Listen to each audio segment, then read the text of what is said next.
नमस्कार दोस्तों, महाराष्ट्र में भी चुनाव है और झारखंड में भी चुनाव है। लेकिन झारखंड में एक आदिवासी नेता हेमंत सोरेन भारतीय जनता पार्टी के लिए तनाव की बड़ी वजह है। थोड़ा सा वक्त दीजिएगा, थोड़ा सा वक्त लेकर मैं आपको समझाना चाहता हूँ हेमंत सोरेन किस तरह से चुनौती बनाते जा रहे हैं। 2019 में हेमंत सोरेन चुनाव जीतकर झारखंड के मुख्यमंत्री बने। उसी समय नरेंद्र मोदी देश के दूसरी बार प्रधानमंत्री बन चुके थे। भारतीय जनता पार्टी ने हेमंत सोरेन को यह ऑफर दिया था कि आप कांग्रेस का साथ छोड़िए और हमारे साथ आ जाइए और सरकार बनाइए। पहले भी शिबू सोरेन हमारे साथ रह चुके हैं। हेमंत सोरेन ने इस ऑफर को ठुकरा दिया। हेमंत सोरेन ने कहा कि वह गद्दारी नहीं कर सकते क्योंकि कांग्रेस के साथ मिलकर उन्होंने चुनाव लड़ा है। बस यही बात थी जो बीजेपी को चुभ गई। इसके बाद अब जानते हैं कि ईडी, सीबीआई, इनकम टैक्स तमाम तरीके से हेमंत सोरेन को परेशान करने की कोशिश की गई। फिर जब बीजेपी को लगा कि हेमंत सोरेन उनके पल्ले में नहीं आने वाले तो बीजेपी ने कांग्रेस को तोड़ने का प्लान बनाया, लेकिन कांग्रेस को भी नहीं तोड़ पाई। फिर हेमंत सोरेन सलाखों के पीछे गए।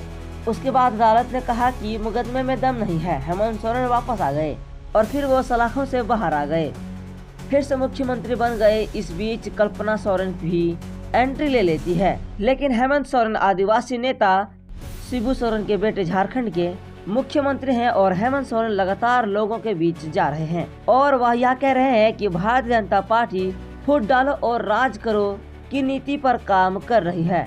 और वहीं हेमंत सोरेन कह रहे हैं कि यह रोटी और बेटी की बात करते हैं। यह लोग सिर्फ झारखंड को गुमराह करने के लिए आए हैं, अपमान करने के लिए आए हैं। और लगातार दोस्तों हेमंत सोरेन धुआंधार प्रचार कर रहे हैं कि रैलियां कर रहे हैं, जनसभाएं कर रहे हैं, लोगों के बीच जा रहे हैं। और वह सिर्फ इतना कह रहे हैं कि अगर मैंने काम किया है तो मुझको वोट दीजिए और अगर मैंने काम नहीं किया है तो मुझे वोट मत दीजिए।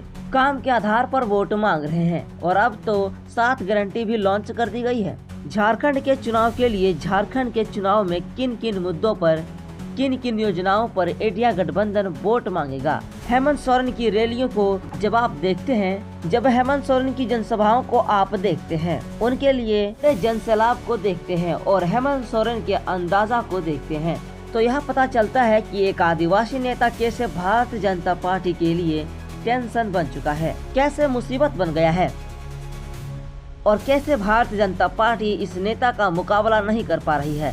दोस्तों 28 सीटें रिजर्व है, यानी आदिवासियों के लिए रिजर्व है झारखंड में। और वहीं बीजेपी के लिए सबसे बड़ी चुनौती है हेमंत सोरेन सलाखों के पीछे भेजे गए।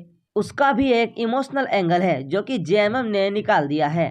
उसके सहारे भी जनता के बीच जा रही है और भारतीय जनता पार्टी यह समझ नहीं पा रही कि आखिर हेमंत सोरेन को सत्ता से कैसे बेदखल किया जाए। ये बीजेपी के लिए एक बड़ी चुनौती है और भारतीय जनता पार्टी के पास हेमंत सोरेन के सामने फिलहाल कोई नेता मौजूद नहीं।